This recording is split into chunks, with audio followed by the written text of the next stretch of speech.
Welcome back to my channel. You already know it's your boy Hood Diggity, the Rock Reactor, back with another video. Yes, sir. Before I proceed, let me know where you tapping in from. Let me know what country, what city, what mountain, what hill, what cave, what island, what planet, what universe. Let me know where you at. Represent your hood. Yes, sir. Now, I wanted to bring this up, guys. I've been having this one for since yesterday. I wanted to do it yesterday. I was a little bit too busy.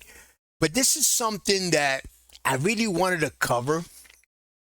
This AI business that we all know. It's a subject that we all know, that AI just wiping out tens of thousands and eventually millions of white collar jobs.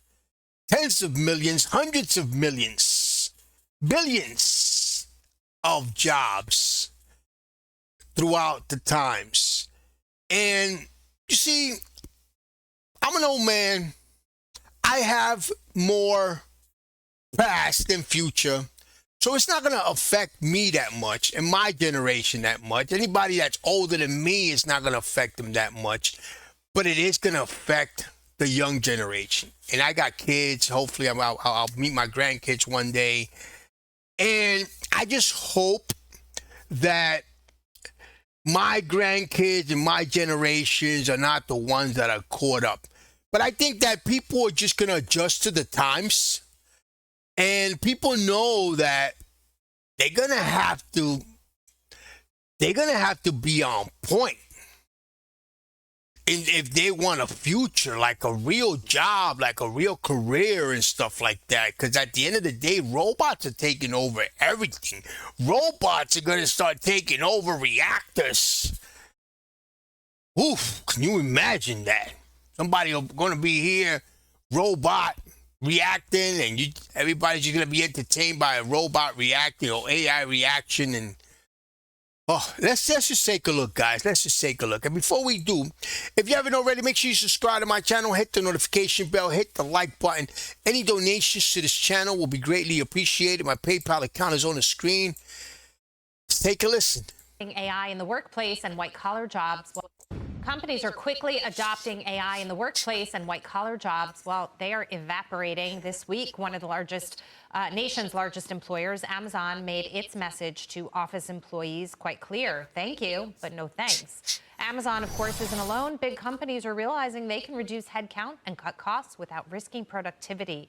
And this could just be the tip of the iceberg. And this is the disconnect, DJ, that we're seeing in the marketplace right now. You're seeing these big AI companies keep running and running and running. And then you've got your big consumer companies using AI to become more efficient. We're not necessarily saying that they're having problems. They're trying to adjust to make the bottom line more profitable. That's what any corporation does. But it's coming at the expense of employees and headcount. And this is sort of the big bad wolf in the equation. I'm going to rewind it, guys. Quickly adopting AI in the workplace and white-collar jobs. Well, they are evaporating. This week, one of the nation's largest employers, Amazon, made its message to office employees quite clear. Thank you, but no thanks. Amazon, of course, isn't alone. Big companies are realizing they can reduce headcount and cut costs without risking productivity. And this could just be the tip of the iceberg. And this is the disconnect, DJ, that we're seeing in the marketplace right now. You're seeing these big AI companies keep running and running and running. And then you've got your big consumer companies using AI to become more efficient. We're not necessarily saying that they're having problems. They're trying to adjust to make the bottom line more profitable. That's what any corporation does. But it's coming at the expense of employees and headcount. And this is sort of the big bad wolf in the equation coming into reality. Right, classic creative destruction, right? We get a new technology, increases efficiency, productivity, sounds great. You do have job losses in the near term. Now, in the long run, one of the things I think people are missing with AI is the fact that, yes, it is in many instances a substitute for labor, but it can also be a complement. I've already started using it in a whole host of different applications. So it can make some employees more efficient, more productive. That's going to drive real wage growth. And so you end up actually seeing, as with all these different technologies, you end up seeing a net increase in employment, but that's over the long run. To your point, Jackie, in the short run, can you see these kinds of disruptions in the labor market? What I see, guys, is that big challenges are coming. And only the strong survive is going to apply It's gonna apply in everything that we do. Only the strong survive. Only the smart survive. And people gonna have to be, because somebody's gonna have to control AI. At the end of the day, somebody's gonna have to manage. It's gonna come a time where somebody's gonna have to control. There are gonna be jobs that AI cannot control, because AI basically just does algorithms and patterns and get data but somebody has to control that. So I think it's gonna come a time where only the smart survive. You're really going to have to be on your P's and Q's if you really want to get ahead and if you really want a significant job. Absolutely. Is this, Brian, part of what is driving that fear that we were talking about earlier? The fear of young people and older people, but people across the board, to want to embrace AI because they start seeing headlines like this and say, whoa, it's probably only going to get worse from here. Well, there's reality, and the reality is there's going to be displacement. Then there's the layer of ideology people put on reality, which is you've got displacement. This is the ill of capitalism, therefore we must abandon capitalism. That's the part that I get concerned about, because I think people are buying that narrative. I think one of the problems is, a lot of this is hitting college graduates. It's not the tech, it's not the trades worker or the Votech school or whatever. This is hitting the college grad. And I think colleges, among the many lies they have sold for a long time, one of them was come to college, run through the system, get your stamp, and you are entitled to a job. And that has been a destructive model, because these kids, I studied. Yeah, that model was destroyed a long time ago. Now, you don't even have to go to college. You just go ahead and learn AI or learn whatever, or become a YouTuber, and that's it, and you become a millionaire. And that model, that go to college and you have a job and this and that, it's been gone for a while. Finance. Therefore, I should get a finance job. No, you had an opportunity to study finance, but if your school was not supportive of where finance is going, it's not going to help you get a job. I think we need to break the conveyor belt link that we've created between school and jobs. AI is going to do that for us, whether we like it or not. And the sooner we help young people understand that, the better choices they'll make about how they prepare for a career. And it might not just be get the piece of paper, put it on the wall, and then complain about the fact that I can't get a job. And when I think about AI and the conversations we've had about trade school, for example, Lydia, you could almost say skip college altogether, take classes in how to harness the power of AI like it is a trade, and that would be all you need to be off and running. And it seems like that's becoming a more attractive proposition for a lot of folks every day. I think it was encouraging a few weeks ago. You might remember we saw the White House, the First Lady there, Melania Trump, of course, convening a big task force work group talking about AI and how it's changing the labor market. And when she was speaking, along with the labor secretary there, they were speaking not just to people that are coming up the next generation, young folks that are in school now and what kind of education they're going to need. But they also spoke to people that are, going to have to transition this change in the workforce and getting re-educated. And so I think this is going to be a challenge to some of us, all of us, on being nimble and staying on top of our own game and being willing to kind of take up some new skills.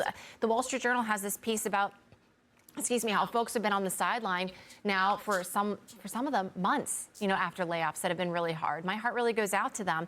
The flip side of that, though, is the long-term benefit and the trade-off. I will say AI is not perfect yet. I'm a former lawyer like yourself. I'm in a lot of discussion groups about how AI is changing the legal community.